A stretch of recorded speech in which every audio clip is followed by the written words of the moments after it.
Olá pessoal, aqui é o professor Luiz Carlos. Estamos aqui na sexta apostila desse ano de pandemia das aulas remotas e vocês do oitavo ano a gente vai trabalhar sobre a população mundial e a distribuição e a dinâmica demográfica.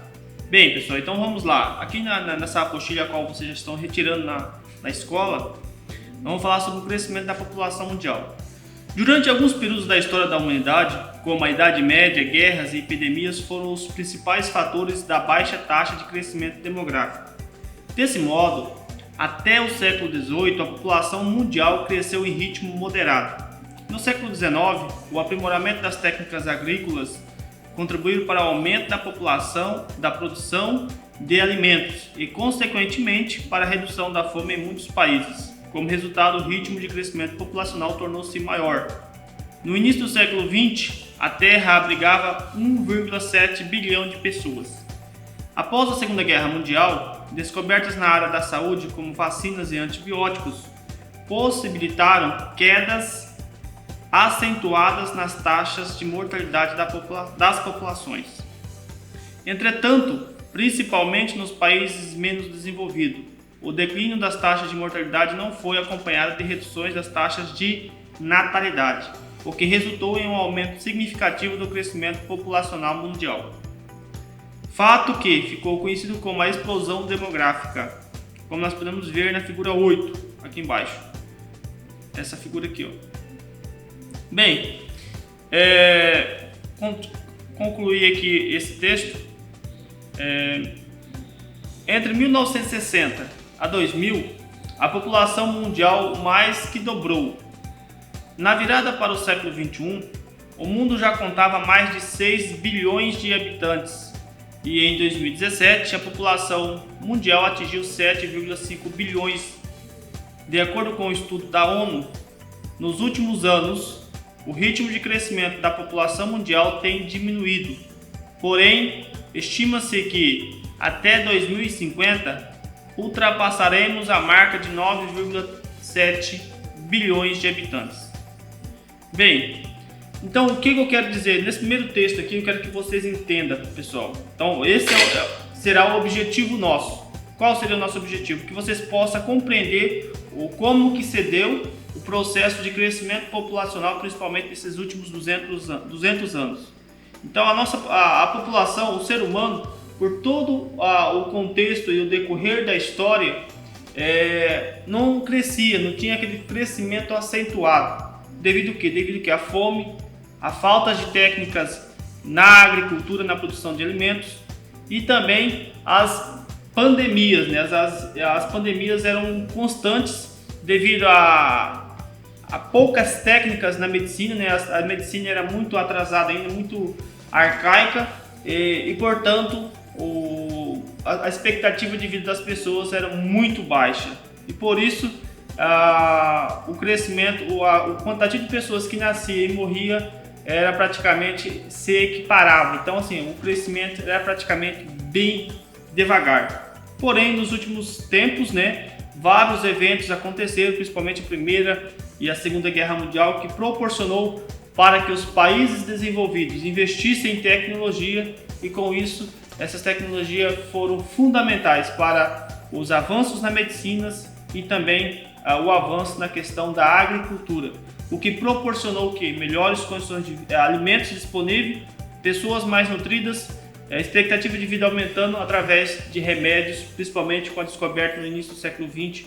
dos antibióticos. Então isso proporcionou para que muitas doenças que eram provocadas por bactérias fossem erradicadas. Então assim, esses fatores foram importantes para que o crescimento populacional crescesse significativamente, como nós podemos ver aqui, ó, neste gráfico aqui. Então de 1800 até 2050, olha para você ver o quanto que a população mundial cresceu acentuadamente. Então assim, houve um avanço significativo mediante aos fatores a qual eu já falei. Mas o crescimento desigual da população mundial, o que acontece nesse outro tema aqui importante? Hoje a população cresce, mas há uma grande desigualdade. Em muitos países a expectativa de vida chega até os 80 anos, em outros não é essa mesma realidade. Então assim, o crescimento hoje populacional é muito desigual. Como nós podemos ver no Iêmen e muitos países africanos sofrem ainda com a fome, com várias doenças que em países desenvolvidos é radicalizada, e nesses países são um fator de óbito de várias e inúmeras pessoas. Então assim, esse crescimento populacional hoje ele é desigual, principalmente se compararmos aos países desenvolvidos aos países menos desenvolvidos. Vamos lá. Seguindo aqui, países desenvolvidos e menos desenvolvidos, médias das taxas de natalidade e de fecundidade em 2015 a 2020. Então aqui são a taxa de natalidade e aqui a taxa de fecundidade. Em países desenvolvidos, o que acontece? A taxa de natalidade acontece 1, 2, 3, 4, 5, 6, 7, 8, 9, 10, 11. 10,9 a taxa de natalidade. E a taxa de fecundidade é de 1,7. Ou seja, o crescimento é um pouco mais devagar. Então, ou seja, a taxa de natalidade diminuiu nos países desenvolvidos, principalmente quando a mulher ela participa agora, ela adentrou-se no mercado de trabalho.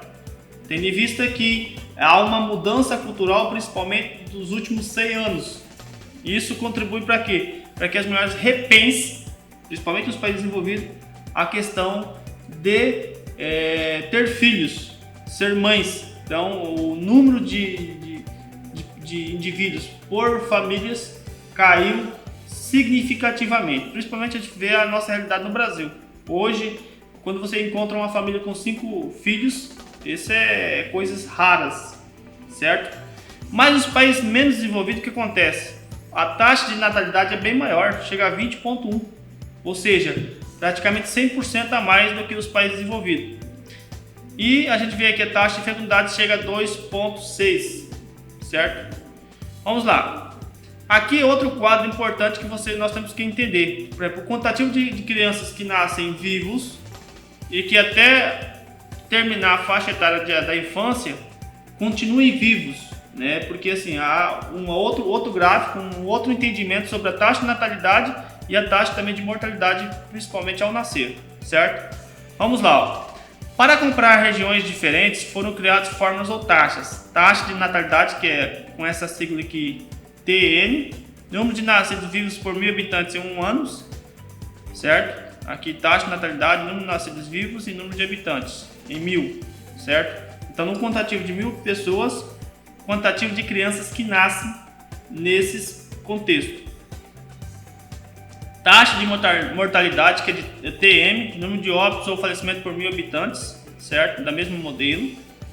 E aqui embaixo, taxa de crescimento vegetativo, TCV, ou de crescimento natural, TCNC, TCN. Diferença entre taxa de natalidade e de mortalidade em determinado período expressa geralmente em porcentagem, certo? Como você pode ver nessa pequena equação aqui. Vamos lá. Aqui continua falando da mesma forma, do taxa de mortalidade infantil por 1.000 habitantes, continua do mesmo significado. Distribuição da população. A população humana distribui-se de forma desigual, como nós já vimos em outros na quinta apostilha. Então a população mundial hoje ela é distribuída de maneira desigual em todo o nosso planeta.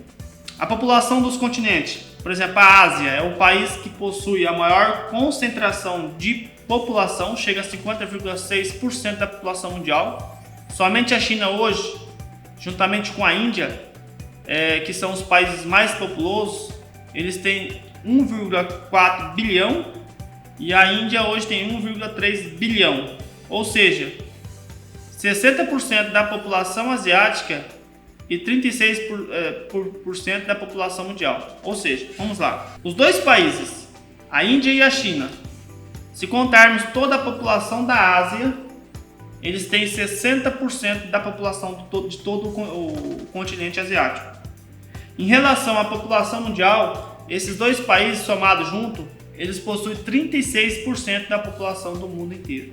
Então, uma concentração muito grande de pessoas nesses dois países. Então, a China e a Índia são os dois países mais populosos do mundo, certo? Em 2017, o segundo continente mais populoso era a África, com cerca de 1,2 bilhão de habitantes, aproximadamente 16% da população mundial. O continente menos populoso era a Antártida, seguida pela Oceania, que apresentava cerca de 40,7 milhões de habitantes.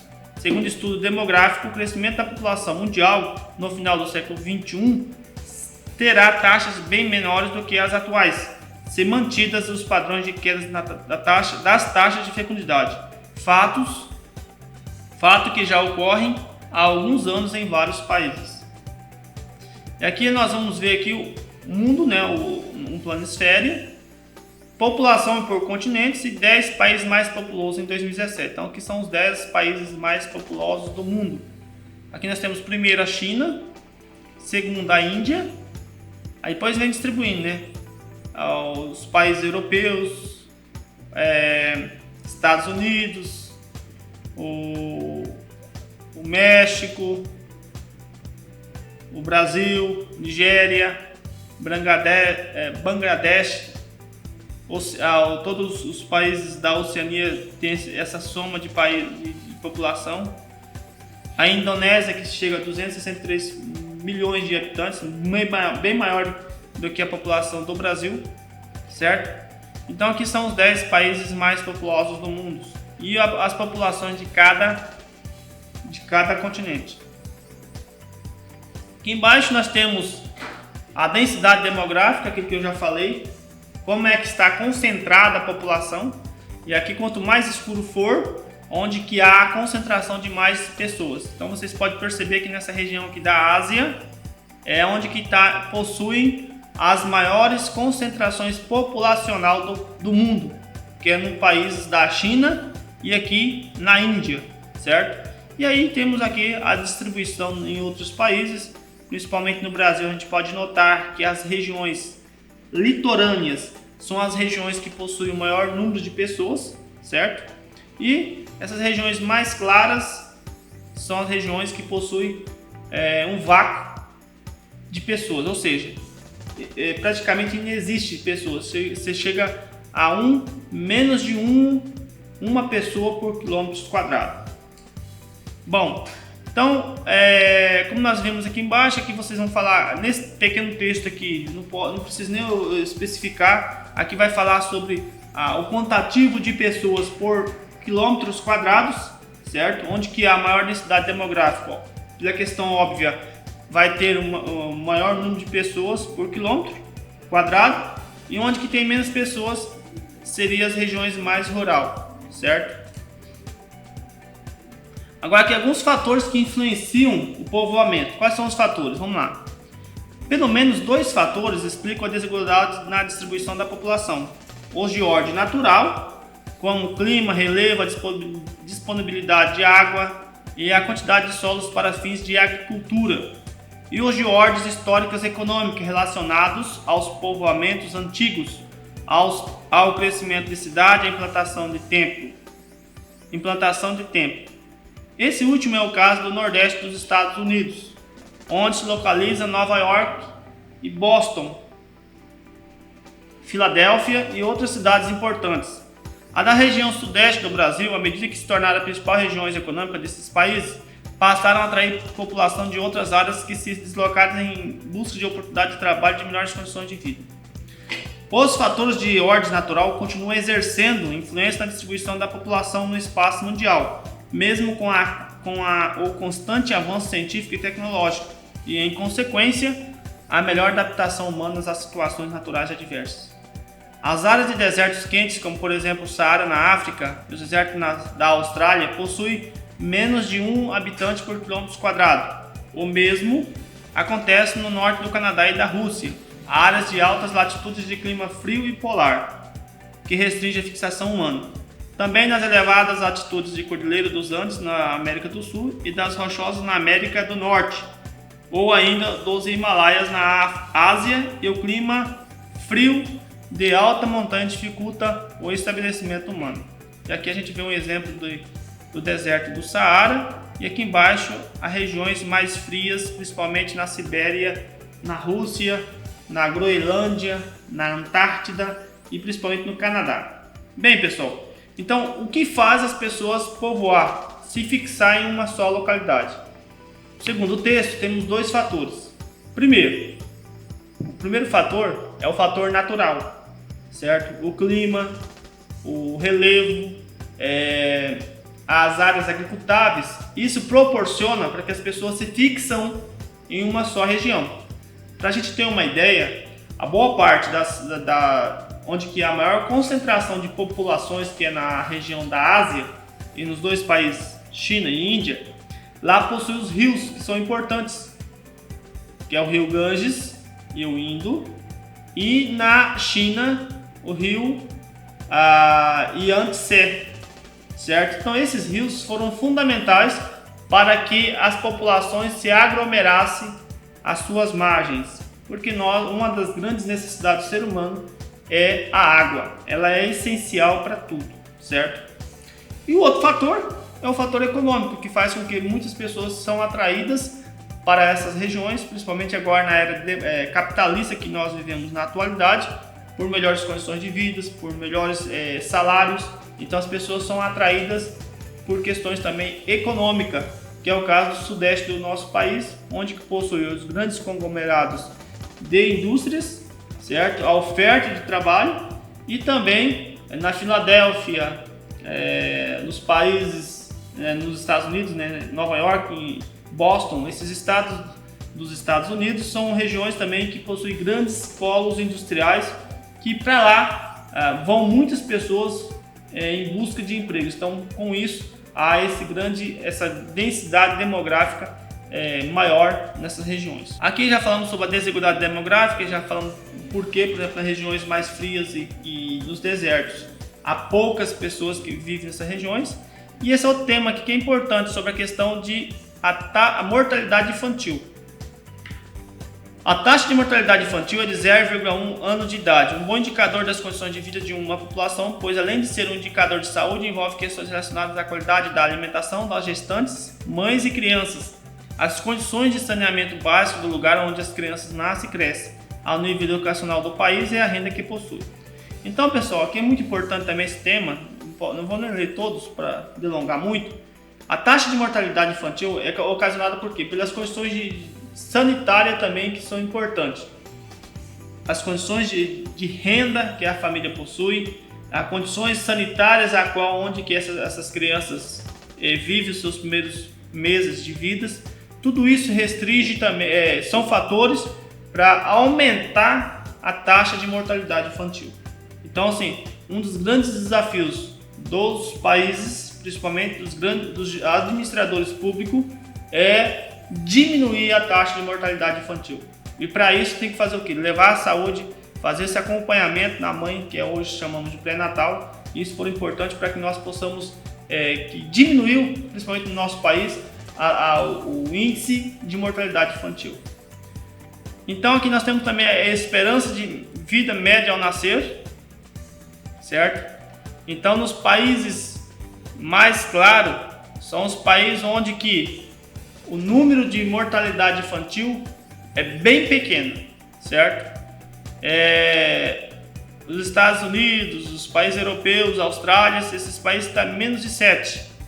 Então assim, muitas de cada 1000 crianças que nascem, certo? Que é o termos aqui, a cada 1000 crianças chega em 7 que vêm a falecer, certo?